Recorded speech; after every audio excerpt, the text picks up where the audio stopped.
Welcome to the Deal Champs podcast. We are back again. I'm back from my week-long bender down in New Orleans. Completely worth it. The Super Bowl was awesome. Had a great time. We have an amazing guest on today who I actually happened to meet on another 3-4 day bender at a mastermind down in Austin years ago. But we have Jeff McPherson on. Well, Jeff will have you do a quick little intro once we get it going. Guys, don't forget your tickets to the Deal Champ Summit, where I'm going to be shamelessly plugging it every single podcast for the next 2 months. So we get you guys to buy your tickets. Real quick about myself. I've scaled 2 different companies to 7 figures. We have a 7-figure real estate portfolio. And I got started in real estate with absolutely nothing, no life skills, and it's absolutely changed my life. I started other businesses, but I always know I can go back and do deals and make money. It's the greatest skill set in the world to be able to be like, hey, I don't know what to do. I can go wholesale a house, make 30 grand, and I'm pretty much reset again. It's an amazing skill set to have. We have the master of hair, Mr. Jason Pritchard. Hair's out today. Thanks for everybody for joining us. I'm your other co-host, Jason Pritchard. Quick backstory on me is I worked in corporate America for 15 years.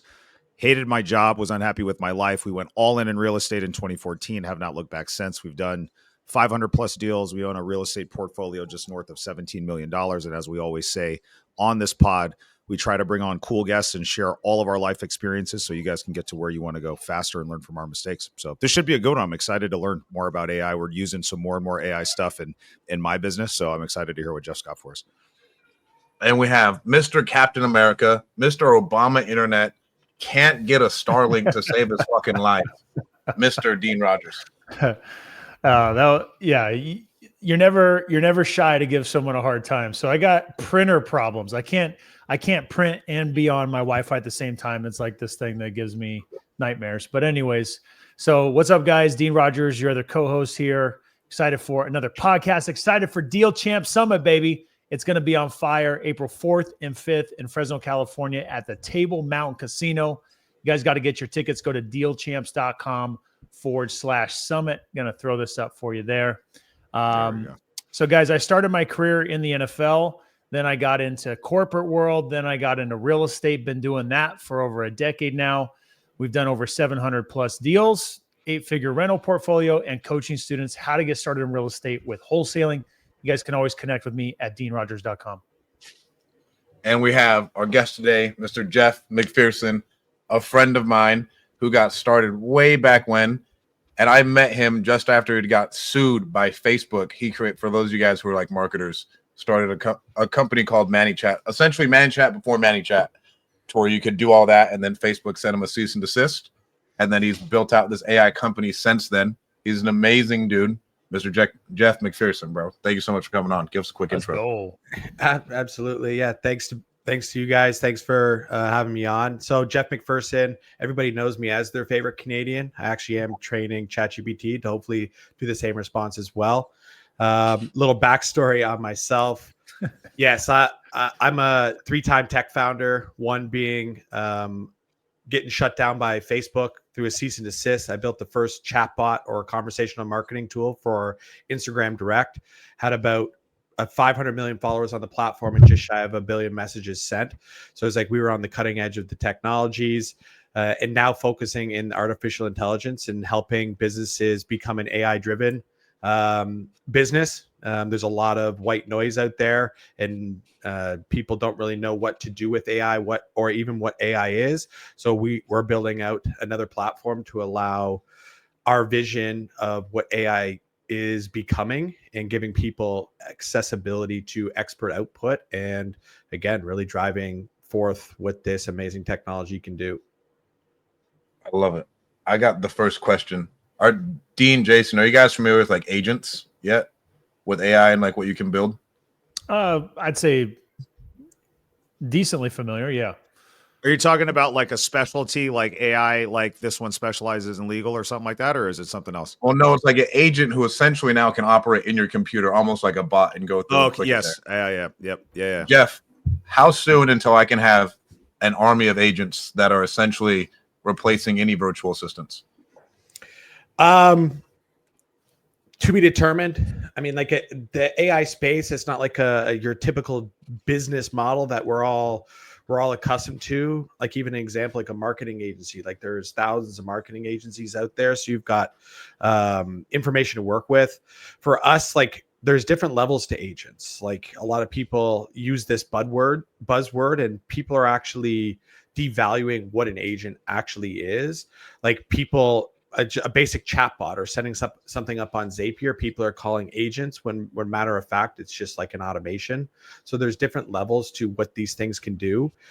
Agents, to your point, technically OpenAI has released Operator. I don't know if you guys have heard of Operator, where it can actually do the button clicking within your computer to do a task of a virtual assistant. The problem with what it is one, it can't do everything, and two, there's use cases where if you try and get it to like click on something, it'll miss the button on the computer. So it's not fully there yet. It's not trained to do really high technical tasks, and it can continue to string them together across like really complex situations, let's say. So again, it's not there. Is it going to be here soon? I would say probably in the next 12 to 18 months, you're really going to start seeing these things. But within the different levels of agents, as people call them, there's like your simple task doers. There's a one that do more information, like be able to retrieve more information from your business itself. From there, it's like there's agents who will do one task, pass it to another. So it's like interchanging is another one with large context windows or information that they actually have to work with. And that's when you get into more of the fully autonomous agents like you're talking about, which is kind of like your level 3, your level 4 to 5 agent that's out there. Again, we could go super technical to this. I'll try and keep it as non-technical as possible. But 12 to 18 months, I think, is when the technologies are really going to progress. Yeah, I'd say it's one of the fastest growing industries that we've seen in our time. With any tech that comes in the world, I think new opportunities and possibilities open up. But with the power of AI just rapidly growing and learning from itself is where the magic happens. Now, Jeff, you talked about having experience in the chatbot realm. Are there other use cases that you specifically are currently focused on, or is your area of expertise and focus on chatbots? No, so we would come in kind of I'll go back to like kind of the levels of agents. So there's like your single task specialist, like a YouTube transcription, like that's a very specific aspect of they're out there. Gurus are talking about them. It's like one simple task. That's all it does. Level 2 is like it follows rules. So it's like your basic chatbots that you're talking about, answer FAQs, answer simple support tickets, stuff like this. That's typically what you see on the market and see through Facebook. Then you get into your level 3, where it's like research agents, where it's doing level 1 and 2, but it's also researching, analyzing the data, and being able to connect them to other task doers. That's kind of where we are right now. Your make.coms, your Zapiers, they're powerful. These are just platforms out there that allow automations to be set up. The problem with them is the more steps that they need to go through, it's like broken telephone with information. The longer it goes through, the harder it is to actually understand it by the end. And this is where you've probably heard hallucination. And that's where it comes in, because it's got too much data across too many steps that it starts forgetting the information in the beginning. The example I always like to go into is nobody can remember like the first sentence that we talked about, the first word that we said when we first jumped on this call. And like as the conversation goes longer and longer, the odds of you remembering that first word that said is extremely difficult. So to have those technologies set up properly so you don't forget that first word is where you essentially want to go with AI technology, because it runs on the information of our business. So for us to answer your question, where we focus on is every business has a unique selling point or IP. Every single business does. That's why they started it. And it's like everybody has why a customer comes to them for a reason. So sure, it's like you could do multiple things in your business, but there's always like one thing that we love and that we're really good at. What we do for a business is turn that IP or that USP into an AI-driven solution, because not only can it help your business scale, it can be help you reduce costs, but it's something that is licensable when we go service-based businesses, that like an expert output. This is where it becomes the new age agent as a service or SaaS model. And that's where true scale is for a business. So with the are you saying there's just not enough of like a context window for that agent to remember? Like it's just not strong enough yet? Yes, there's a lot of different aspects there. Retrieval, like there's a retrieval process behind it as well. It's like the more information that's in there. Also with our businesses, it's siloed data. We have data in CRM systems. We have data in Google Documents. We have data in spreadsheets. It's like, how do you pull that all into one unified spot and have it set up in a way where the AI can not only go and find the information, it knows how to interpret the information that's there.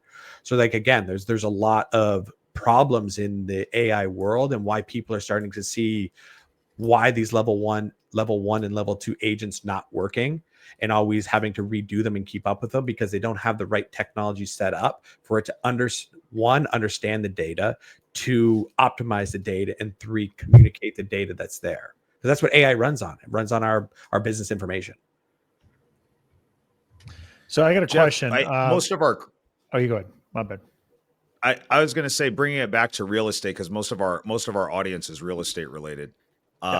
Like there's lots of buzzwords and stuff right now. I heard you say there's a lot of white noise at the beginning, which I agree, it can create some confusion, right? But if you are a real estate investor, right, and you're trying to figure out like the best ways to implement AI into your business now, you have some ideas or foresight that you can send, like to tell to our audience, Jeff, like these are the things that are coming up in the next 3 to 6 months or 12 months where this is really going to see some growth in your business. You like utilizing AI? The big thing that we try, and like, I'm not actively in real estate, so I'll try and make this as easy as possible to explain. But like, what is the major pain point in your business? Like that's one way to start looking at it. What is something that's taking you more time? Like if it's a repetitive task that you have to do every single day that you believe you can automate, start there. Don't try and automate the whole time to value. Yeah. It's like, start with one, do that extremely well, then move on to the next thing. Because with AI, it's like there's a million things that we can do, but only some work. What we notice where AI is extremely good at is the foundational stuff and not the tactical things. And tactical is like, AI callers are fantastic, but they're not quite there that yet. They're not closing deals for you. So it's like, is that worth your time? Probably not. It's like, or it's like customer support. It's very basic stuff, but if you can optimize your customer support tickets, not only can you answer back to your customer support quicker, but you can take all the conversations that you had and analyze them. It's like, what's the top 5 pain points over the last 30 days? Then turn that into product service development or into marketing materials. So like, there's a lot of rich information in our business that's very basic that we neglect, that AI is extremely good at. And this is why it's like, for us, when we work with the business, it's like, what is somebody really good at? Turn that into their core AI driven solution or their foundation. And then you can start plugging in like the AI callers, the avatars, like the reporting. All those things are just technical mumbo jumbo that the gurus are selling that will have to be replaced in 4 to 6 months because you don't have it set up properly. So it's like, what is the major pain point? Start with that. And it's like, or do I have something that's really valuable that everybody comes to me for? It's like, spend the time and resources on setting that up and then plug everything else into it like an operating system. So, Jeff, I'm curious if you are focusing on a specific industry that you're wanting, do you feel this will be best for, your specific use cases, or if you feel like it's industry agnostic and, it applies to pretty much anything related to what you were just covering now? Where we're seeing the biggest uplift is like coaches, consultants, and like service-based agencies. That's where we're really seeing the uplift. Just because there's a lot of human power that needs to go in there. And they're the ones who, like, in a service-based industry, it's like people are giving us their money for us to do a task they don't want to do. So it's like AI can automate that. It's really good at that. And like examples that I was talking about is like I'll give you an example for like what I'm talking about is like turning your IP into like a licensable good for you. So again, create additional revenue streams. Marketing is a huge one. Media buying is not quite there yet with AI, but my business partner is one of the best media buyers I believe out there. it's like also there's other agencies out there that are amazing at writing copy, creating content. They have frameworks, they have processes. And AI, if you can download that and you can teach AI your processes, your frameworks, your strategies, not only is that going to help your business run better, you're going to be able to do it cheaper because now this mind is in a 24/7 access to do other things. You can now license that to other agencies. You can license that to other businesses. So it's like now people can have access to whatever this IP is in our brain and why we started the business or the opportunity in the beginning, and you can now give it to more people. And that's what AI is extremely good at. It's the accessibility to knowledge. That's what an LLM is. It's accessibility to knowledge. But the LLM like ChatGPT is just the whole web. So what if we can hyper focus experts and personalize it to the customer that we're interacting with? That's the difference between like using AI and like leveraging AI. I like that. So to build on that, you're talking about specifically taking basically the knowledge from a specific expertise, right? Let's say, obviously, we all see the value in coaches and mentors, right? So that application's there. Let's talk about maybe our specific real estate businesses. It could be a specific task that we're doing all the time over and over again. We want to do a certain way. So whereas if we were to go to ChatGPT and say, build out this email that I want to send out to potential homeowners that want to sell. I'm just using a random example. Rather than just letting ChatGPT determine if I have a certain process of how I approach it and certain branding that's all around it, maybe I could help teach it and learn how we do things so it executes on that better. Is that right? Yeah, that's a good example. Like we've helped book writers. Like they have like book writers are a good example as well. I mean, we all know what a book is. I mean, I hope everybody know what a book is, but it's like book writers, they have like certain frameworks or like certain outputs. Like if you're not an expert in that specific task or field, like you're not going to know if AI is doing it right. Like you have to be an expert to know if it's doing it right, or it's just, you're kind of just guessing. And this is why I keep saying it's like, it's the accessibility to knowledge at scale is what AI allows. Like for you guys in real estate, like my dad's a builder back in Toronto. Is there like certain frameworks or processes that you guys follow when you're closing a deal? Something that separates you guys from your competition? Maybe, possibly. Now, if you could take those processes, those frameworks, those playbooks, those SOPs, and you could teach AI it, you could now allow other people to access those frameworks, processes, playbooks, intuition without actually speaking to you guys. It's like, how powerful is that to your business? How powerful is that to other people that want to learn? Probably pretty valuable, and it's an asset that you can essentially sell. I can see what the does wheels that turning what out. does the process of teaching it look like, Jeff? Like when you're saying like teaching the AI model, right? Is it as simple as like putting through questions that you have through there, or like what does that actually look like? What do you guys do? So another big hype word in this industry is prompting. What is prompting? I don't even try and teach people prompting anymore. It moves too fast. By the time I teach you what prompting is, there's going to be technologies out there that are just going to do it for you. There's already prompts to build prompts. So it's like, what is that? But if I give you an example of, we know what SOPs are, correct? Mm-hmm. Yeah.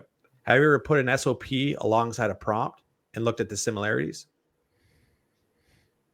An SOP is a document that tells a human to do the task. Yeah. A prompt is a digital SOP that tells the digital intelligence to do the task. So if you have really good SOPs, your human is going to do it better.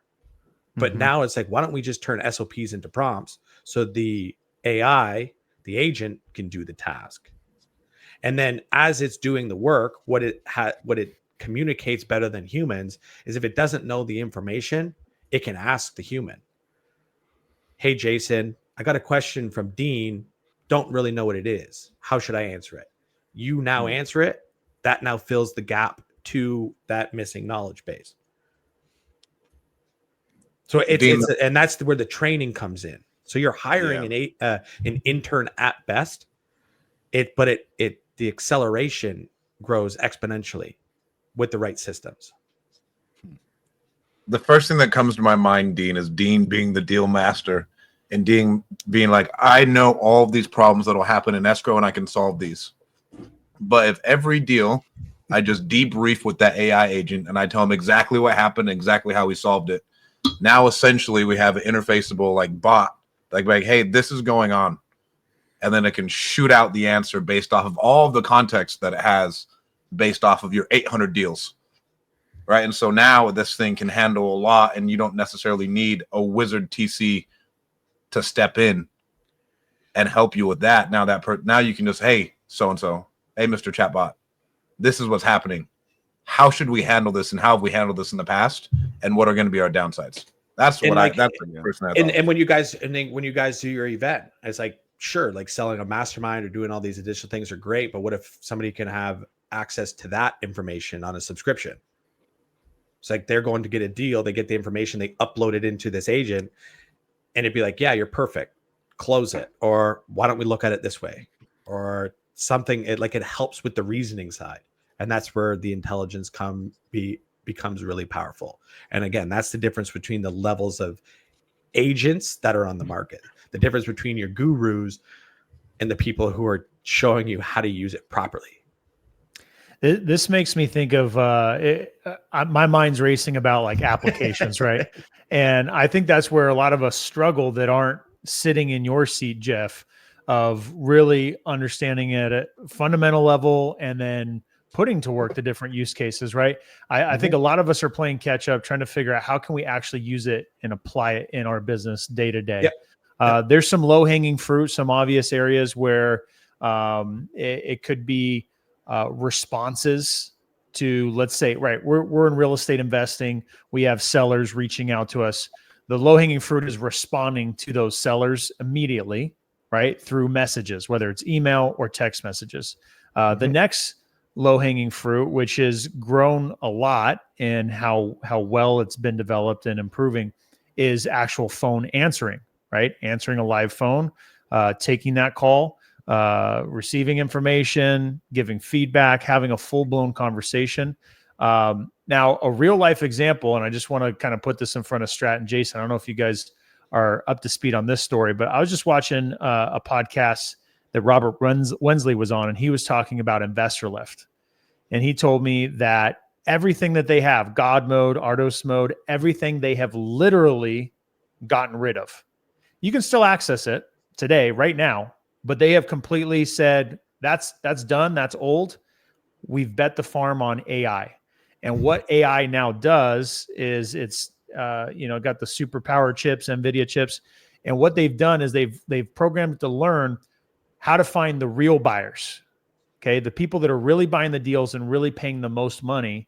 And they are now sending out, instead of 10,000 emails to everybody on the list, including realtors, wholesalers, looky-loo buyers, it's verifying who are the most active buyers, verifying against title records and transactions taking place, and only sending messages to those people.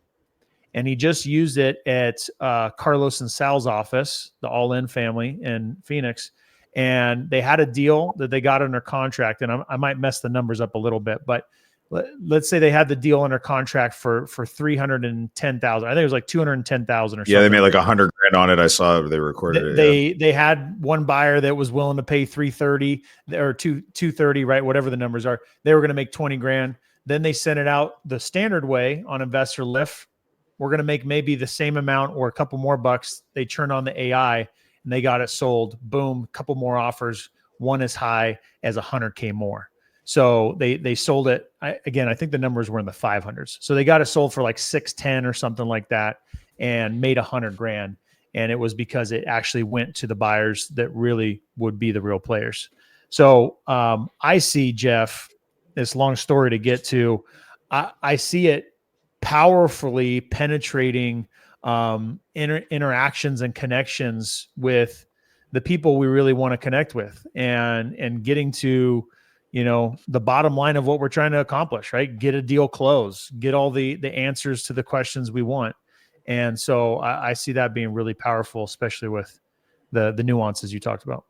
So I agree want to give you a different perspective on what how I heard you say that. So cold outreach, spam bots, AI callers, like these things have been around. That's a tactical solution to what the end goal is to close the deal. Mm-hmm. What they built and what it did extremely good was understand their avatar better at scale. And then it reached out to the right people. That's what it did. That's what it did extremely well. AI is good at, again, accessibility to knowledge at scale. The tactical things of like reaching out to more people, that stuff's been around for a long time. That's a level one. That's a level one agent. But it's like for them to build the system to understand their avatars better, understand the deals better, and to be able to lay it up in front of the right people. That's what separated them from the other people doing the same stuff. It's like, why am I sending 100,000 emails and only getting one deal? Well, it's because you're not actually understanding the information that comes with it. You're just setting the same thing out like everybody else. And that's the difference in like the IP to a business and like just another outreaching tool. So Dean, on the example that you're talking about now, like, let me play devil's advocate really quick. If you're sending a wider net, are those other buyers not getting cast and caught up in that same net? Or like, obviously I understand the more targeted approach, but wouldn't you be hitting those buyers in theory if you're blasting everybody? And why in that sense is the understanding the avatar a little bit better? Is it because it's direct outreach to them, or is it something else? I think it's hard to get your text messages and emails through now with InvestorLift. Like, because it goes really, really wide, and with all the TCPA shit, like you'll look through your like click-through rates if it's a really big email and your click-through rates are trash. Same thing with like the text messages that opt in to where I think if you can like, hey, we know these are the people who want to buy this. And the big difference, Jeff, is like I think InvestorLift has like 8 million buyers in a database that they've essentially sectioned off that they've used it to train on. So my question would be like, how do you even train this thing on all this data? Like, do I just send it all the data like, hey, tell me what I'm missing. Here's all this data on all these buyers. What am I missing that we should see? Yeah. X engine AI. No, but on serious, it's like, it's time and resources. It really is. Like, is it hard to train it? I mean, for some, yes. For some, no. It's like, how much data, what type of data, what do you need from the data? How do you want to utilize the data? Like, all those questions start coming into play. It's like, okay, now we've got it all. What do we want to do with it? Now we want to do it like we want to send emails. Okay, well, how are we going to send the emails? Through what provider? Like, these are the levels of that you need to go through to actually utilize the information. Because there's like input, where you collect the information from, analyzing the information, and then output is what you do with the information. So it's just time and resources. So hearing what you're saying, Jeff, and I think this is exciting and also confusing. It kind of muddies the water for the future. So I think the output for people is going to increase, right? We've talked about that in general. Like the industry, AI industry has talked about that in general. The AI industry has talked about how a lot of positions, entry-level positions in certain spaces may no longer be needed, right? There's a solution with AI. As I'm thinking about this, right, Jason, Stratt, and myself, we're thinking about how can we find sellers that are motivated to sell who need our services, right? We are able to impact and help them overcome whatever problem they're having, and we're a good fit for each other, right? That is what we spend all of our day trying to do, is find the people that we are a good fit for. We can help, and they want our services. So the question then is AI going to make it an absolute level playing field at an extremely low barrier of entry? And I know AI has already started to enter into the space. Like, for instance, I send letters out to people from an AI list, people who have been, predicted to be more likely to sell rather than the traditional way. Is that going to be just, accelerated on all fronts? Think of, Google PPC and, SMS text message campaigns and cold calling and everything? Is everything just going to be accelerated to where we already know who wants to sell and everybody has the same information? So it's just a, first to get there.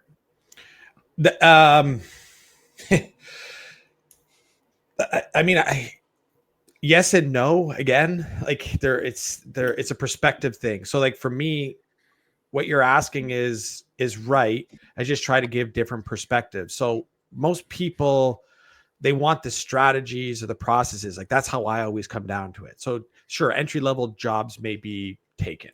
Okay, fine. You guys want to have more of the sellers that come to you, so you guys can actually go through the deals itself. So it's like, instead of trying to bring all the sellers to you guys directly like a service, why not train your processes, your frameworks, that other people can go and find the sellers for you, and you guys could license that information to them. So now you're actually giving essentially more access to being a part of the whole ecosystem than just like, if you don't join us, then you're not a part of it at all. So it's like, I'm trying to explain this as best as possible because it can be super high level. To me, if I were you guys, I'll just be in your shoes. I would take everything that you guys know about buying and selling. I would AIify the hell out of it. Then what I would do is, AI is an educational play, 100%. You need to educate people not on how to use AI, how to leverage the data within the AI. That's it. Just like, how do you ask the right questions? So it's like, what you guys do is, because you've got this licensable technology now, which is your IP, it's like you teach people through all of your resources, your masterminds, your workshops, whatever it may be, is like, here's how you go and find buyers. Here's how you go and find sellers. And when you do, plug it into our systems and you will close more deals. So you're actually giving more people the opportunity, these entry-level people, an opportunity to be a part of the actual industry itself. That's what I would do if I were you. Yeah. And so it becomes more of a biz op than anything. I don't really like that word, but for simple terms, it's a business opportunity. More people are going to be able to run their own business because they're going to be able to have expert access to experts like yourself for a fraction of the cost. And then for you guys, now you don't become a service, you become an agent as a service, or an AI as a service. I personally think we have 10 to 15 years to make as much money as possible and buy as many hard assets as possible before shit gets really wild. Like hard cash producing real estate is the goal. The spread between low income and high income is going to get really, really big. So it's like, you think it's going to get bigger? It's only going to get bigger, but you're in the opportunity as experts with IP, with knowledge, to be a part of the side you want to be on. As shitty as that can sound, it's like the people that are going to get replaced are the people who don't adopt it. That's really it. If you do not adopt AI, you will be replaced and you'll be in the lower income, because it's just a matter of time before there's more experts like yourself. And I'm sure you have competition out there. It's like, well, let's AIify our IP and our USB first, and then let's license it to tens of thousands of people across the US. You're now in the top market. And the thing is, with the difference between like SaaS, the typical technology model, is somebody with $1 billion could essentially come in and develop the SaaS overnight. What's harder, and again, it's still becoming relatively quicker to do it now, is the training and the knowledge to keep up. It's like Midjourney was one of the best photo generation tools, image generation tools out there. And it was really, really tough for the competition to catch up, because they had all the data ready. They had all the knowledge. They had all the training from the people using it themselves. And that's your moat. That's what keeps you ahead of your competition. How long until do you think like the actual like you'll not be able to distinguish on a high level an AI agent on the phone? Because I think we're a sales and marketing business at heart. Like you say, it's a real estate business. Yeah, but 6 to 8 months.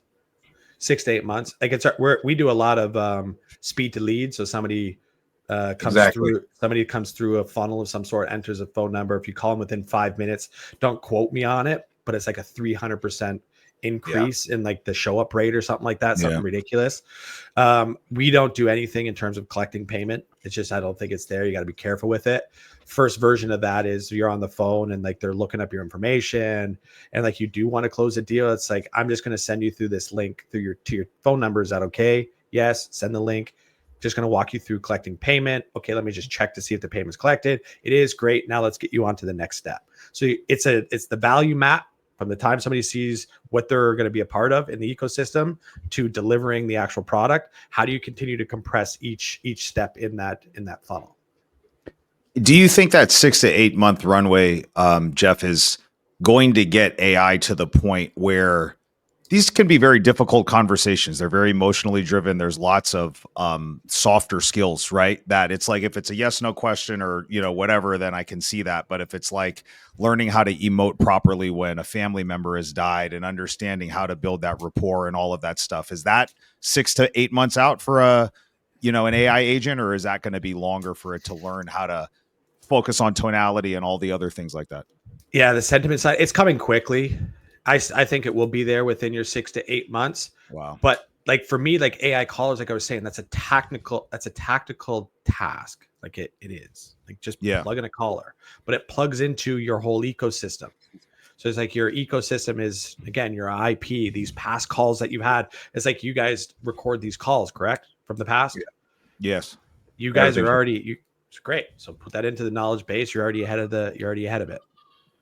Will Like AI be doing stuff like, like you build rapport with sellers, you find commonalities, right? Obviously, AI has never golfed before. They don't have a favorite sports team, or they don't have a whatever. They didn't go to this high school, right? Like, I mean, obviously you can train the AI to do whatever and say whatever you want, but like, do you get what I'm saying? It's like, there's that human connection where I have an authentic, genuine commonality with this seller. The seller likes and trusts me more because we went to the same high school, grew up in the same neighborhood. How does AI deal with stuff like that as far as and that's when you're getting into the kind of that level 5 where it's like strategic operators, because like as people are coming, then this is like hyper personalization, and this is again what's going to keep people ahead. Somebody comes through the funnel, it could go look through their Facebook, their Instagram, their LinkedIn. It could go look through a whole bunch of different sources, see what they've posted, see how they posted it, like all this stuff, and be like, hey, like and then it just knows it. So if it's brought up, it knows how to answer it. So it's like, then it's hyper personalized. It could be like when it jumps on the call as it could be like, have you been golfing in the last couple of weeks? Oh, yeah, I have. So you're building that rapport in a short period of time without saying, hey, I saw you posted that you went golfing 2 days ago. Yeah.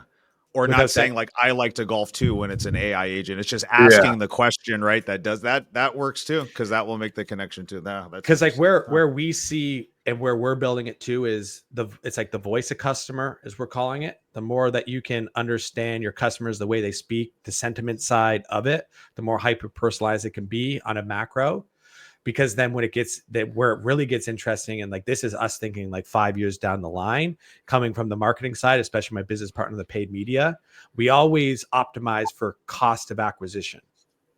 But it's like, what about optimizing your token usage for acquisition? How many AI tokens did it cost you to convert a customer? It's an auction system, and it's going that way, because as your funnel becomes more and more autonomous, you're going to need to optimize on AI tokens, not on the dollars you spend on Facebook. Wow. So you had jumped into that topic, Jason. I was waiting to jump in about, imagine if we fed AI, our podcasts or the calls that we have, and then we just were speaking into it like, hey, like our intros we do at the beginning. We give our intros, but we go even deeper, right? Where I went to high school, the sports that I played, the subjects that I liked, the street I grew up on, the address, like all those things. If someone says, oh yeah, I live over on, Cedar, you're like, oh, I grew up right around the corner, right? Like that will be insane if we get to that level. And I only imagine that we will. So, and yes, it could do that now if it had the information, but back to the tactical thing is like, does it really need to talk about that? Like as a salesperson, be like how often do you really go down that route? Like rarely ever, but like when it does. I think the answer to that, Jeff, is actually that most don't, But I Yeah. would argue, I think Jason, Stratt, and I would say what would maybe If you set do, us you win. ourselves apart, Yeah. and that we feel that we, do one of our highest skill sets is to negotiate, is because we do go to that level, right? Yeah. And it's just the data side of it at that Yeah. point. Does it work? It's like, because I agree. Like, the more hyper personalization you can get it, the better the deals go through, because you're building that rapport, that trust. Like, they feel like that's the most important thing. It's like, what's the fine line of it? Is it everything? Is it 80%, 70%? Some people only want 4%. Like, hey, how's the weather in Tampa? Right. And some people want to know that their kids in soccer on Thursday. Like, That's very true. it just Right. depends. But AI is going to be able to do that at like dynamically. Yes. It's And gonna how know we'll be 40% able to determine like the personality and the feedback the seller's giving in this example. Would they know that, like, yeah, lean more into that, or yeah, they don't really care to talk about that, move on? That'll be tricky, because some humans don't understand that either.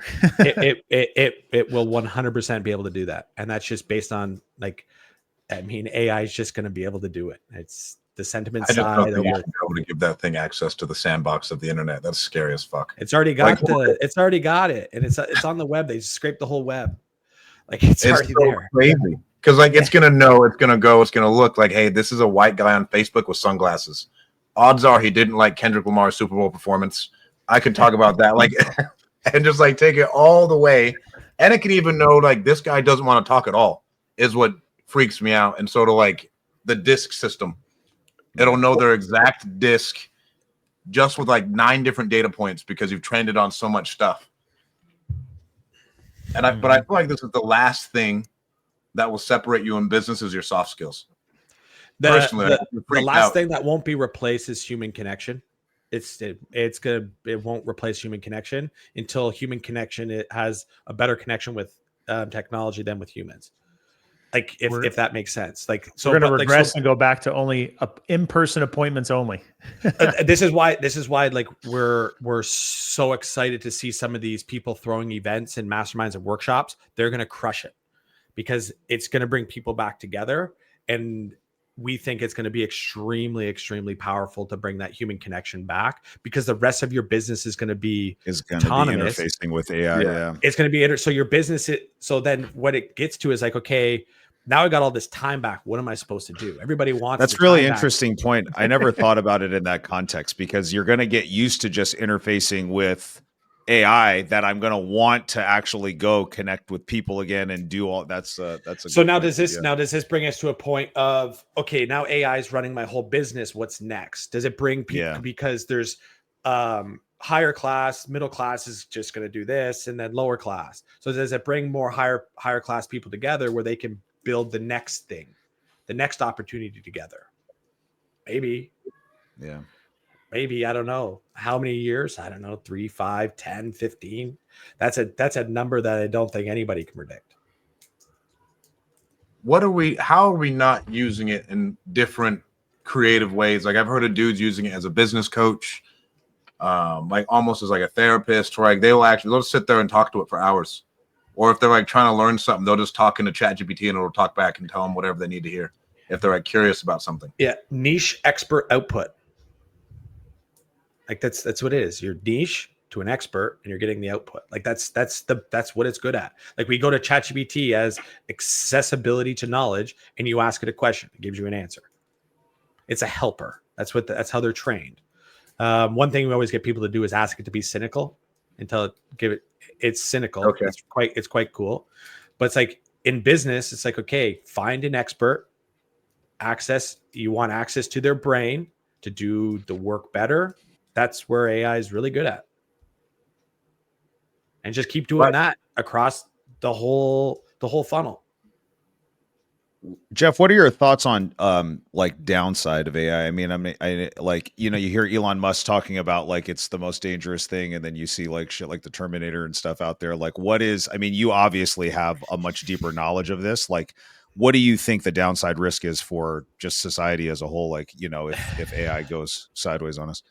I mean, the scariest thing is gonna like humans are gonna destroy it.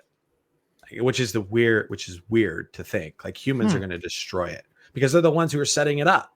Like, it's dude, there's good people out there like ourselves who want to do good with AI, but there's always a bad apple. So then there's going to be opportunities where there's going to be good AI that now tries to defeat bad AI, just like hackers and stuff like this. So there's always going to be two sides. What's the bet? Like, who can progress faster? I don't really know. Are robots going to show up to our door and wipe us out? Maybe. I don't know. Or are they going to cook us dinner, clean for us so we can spend more time with our family? I would say that's likely going to come first. Because where it's going to go is like my business partner started. He does influencer marketing. We reviews new AI tools and technologies. Matt Farmer AI.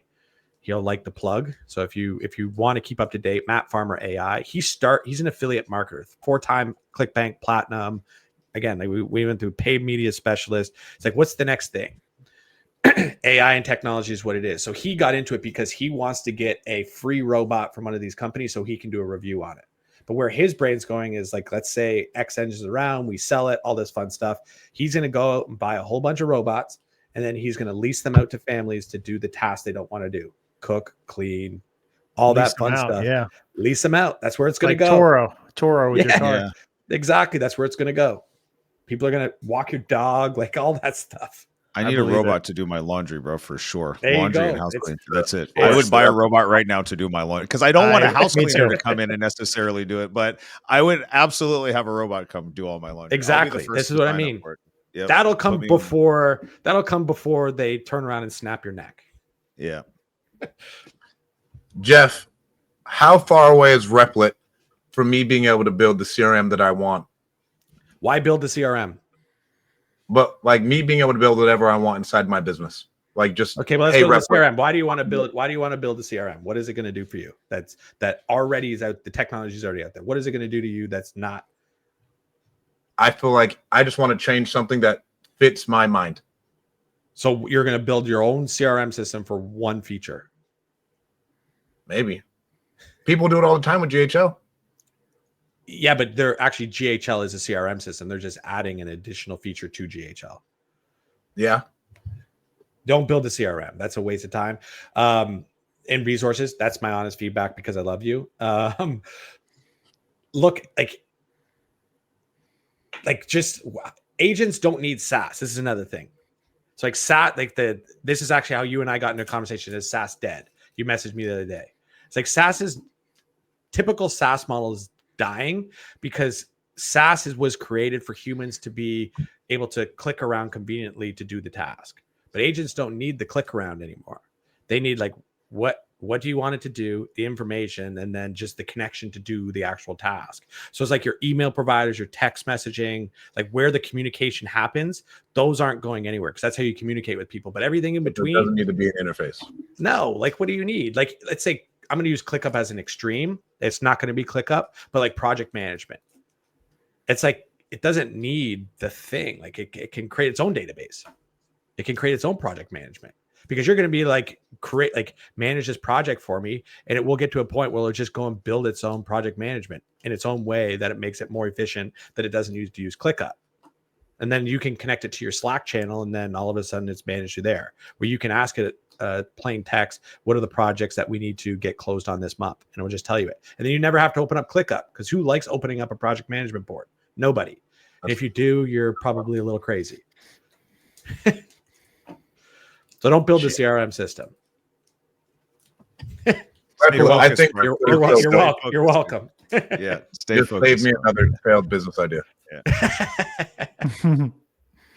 Jeff, bro, thank you so much for coming on. Jason, Dean, you guys have any other questions? A lot that more. Was good. Very insightful. Jeff has a heart out in 2 minutes. Bro, Jeff, thank you so much for coming on. This was awesome. Where can people find out more about you? Where can people find out more about your company?